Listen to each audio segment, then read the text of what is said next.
Pemirsa, sektor pertanian merupakan sektor yang tetap bertahan di tengah pandemi. Untuk itu, penting bagi generasi muda untuk melestarikannya, seperti halnya generasi muda yang satu ini di Tabanan.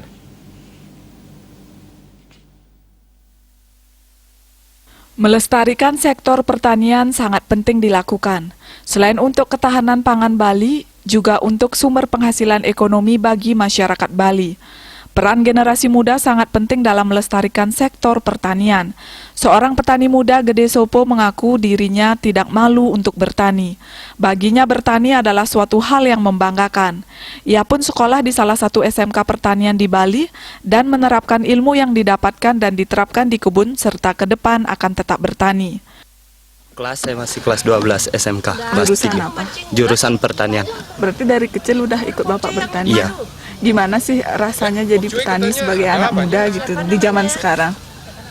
Merasa bangga ya. Kalau biasanya kan teman-teman itu bergerak di bidang yang lain, saya malahan memilih di mana bidang yang sangat sedikit ditekuni daripada anak-anak muda itu. Intinya bangga dan tidak malu ya. Iya. Kalau di sekolah ada banyak ilmu yang bisa adik dapat terus terapkan di kebun nggak? Lumayan banyak. Cuman kan kalau di sekolah itu memang fokusnya dia di lemon sama ada beberapa sayuran. Yang beberapa sayuran itu kayak brokoli itu bisa diterapkan di rumah. Ya, kalau dukungan orang tua gimana? Diarahkan untuk sama-sama jadi petani atau bagaimana? Kalau untuk dulunya saya diarahkan ke pariwisata, tapi seiring berjalannya waktu dan pembuktian di kebun, saya akhirnya diizinkan untuk terjun ke pertanian.